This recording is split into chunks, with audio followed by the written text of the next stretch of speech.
Hello there. I wanted to take this opportunity to share some of my testimony with you about how I came to know Christ as my Lord and Savior.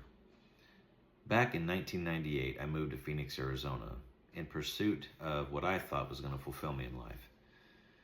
Growing up, I had some negative experiences with Christians, and I idolized musicians that mocked Christians, and that just fueled the impression I had about them.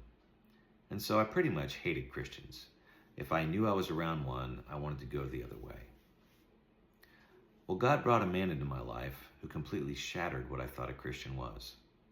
He had long hair and loved heavy metal music.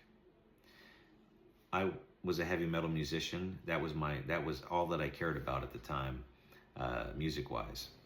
And so when I found out he loved heavy metal, I thought, here's a guy I can relate to. I had no idea what I was in for. God had my number.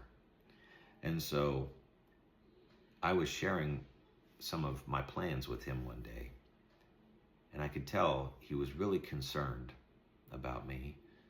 He really meant it. And he said to me, you know, Randy, I don't want to sound like I'm preaching to you, but as your friend, I want you to know that God has a much better plan for your life than what you're doing. Now here's the thing. I didn't know he was a Christian. He didn't go around broadcasting it, but he lived it. This man loves Jesus, and it just radiated from him. I didn't know that's what it was. I just knew here's a guy who just seems really cool, and he's super nice.